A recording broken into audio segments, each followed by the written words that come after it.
في ذلك أوجه هذه الأسئلة للذين زوروا نسب عنزة ونسبوها لبكر وتغلب، وهم أبناء عم العنزة من سلالة جديلة بن أسد أخو عنزة، ويجتمعون مع عنزة في أسد بن ربيعة.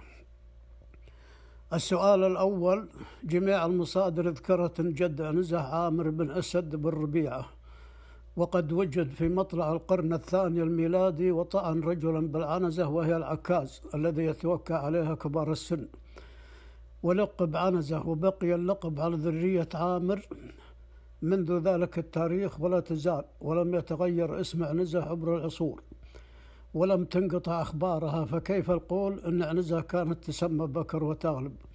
ومن ذكر هذا من نسابة العرب والمؤرخين؟ السؤال الثاني: وجود عنزة في خيبر منذ مطلع القرن الثالث الهجري، وهي تعيش بوسط قبائل يعرفونها باسم عنزة، ويوجد حكومات متعاقبة ولها تركات ومواريث وصكوك تملك ووثائق في خيبر جميعها باسم عنزة ومن تفرع منها، فهل أحد وجد خبر باسم بكر وتغلب على أنها هي عنزة؟ علما أن بكر وتغلب متواجدة في أماكن معروفة ولها نسب ولها تاريخ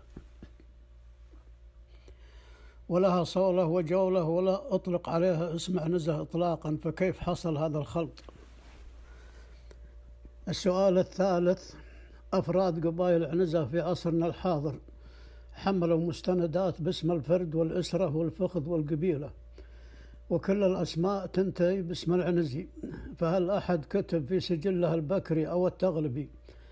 وعندما يكون العنزي في دائرة حكومية لقصد المراجعة وسأل عن اسمه، هل هو يقول عنزي أو بكري أو تغلبي؟ السؤال الرابع: أجيال عنزة عبر العصور ومشاهيرهم من العلماء والصحابة والتابعين والشعراء والقادة الذين نشرت منهم العشرات وجميعهم باسم العنزي، فكيف صاروا في هذا العصر بكر وتغلب؟ والمعروف أن قبائل بكر وتغلب صار بينهم حرب البسوس بالعصر الجاهلي، وامتدت العداوة إلى صدر الإسلام. هل أحد من المؤرخين ذكر اسم عنزة في أحداثهم؟ ومتى تحولت بكر وتغلب إلى عنزة؟ ومن ذكر هذا التحول إلى بكر وتغلب؟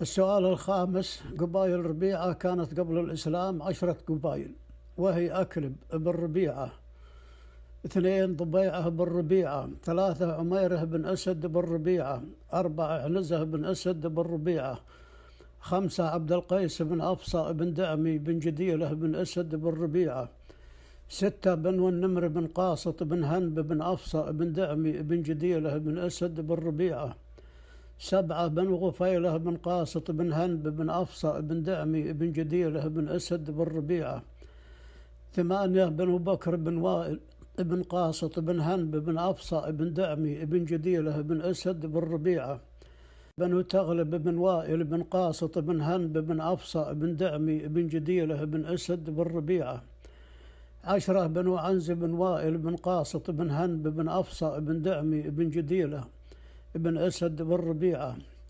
هذه سلسلة نسب قبائل ربيعة. والسؤال: أين موقع قبيلة عنزة من بكر وتغلب؟ ولماذا من هذه القبائل 10 ما أخلطوا مع عنزة إلا بكر وتغلب فقط؟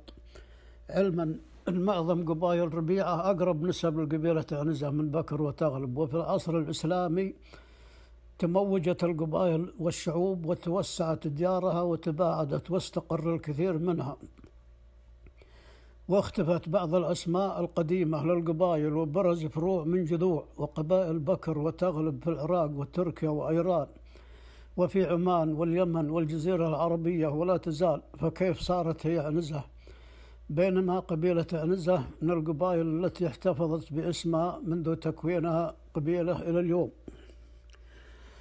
السؤال السادس: الذين انسبوا فرعي عنزة بشر ومسلم لقبائل بكر وتغلب، فإن بكر كانت بالعصر الجاهلي 7 قبائل، وهم: 1 بنو يشكر، 2 بنو شيبان، 3 بنو عجل، 4 بنو حنيفة، 5 بنو ذهل، 6 بنو قيس، 7 بنو تيم. كما أن تغلب تفرع منها قبائل كثيرة أشهرها الأراقم، ومن أشهر قبائل الأراقم بنو حمدان الذين منهم ملوك حلب والموصل في عصر الدولة العباسية، والذين انسبوا قبائل عنزة المعاصرة للقبيلتان. أي الفروع من بكر وتغلب يرجعون له، علما أن بكر وتغلب منهم قديما وحاليا قبائل وبطون وأسر لا تزال تعرف. احنا متى نشتري؟ لما نبي نضبط اللوك.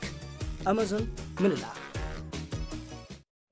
أنسابها، وقد صدرت كتب تفصل أنساب تلك القبائل، وهذه سلسلة نسب أمير ربيعة بن حبيب التغلبي بالعراق، وهو من ذرية عمرو بن كلثوم من بني عتاب من تغلب، وحسب ما جاء بالأنساب في سلسلة نسبه كتب عنه ما يلي: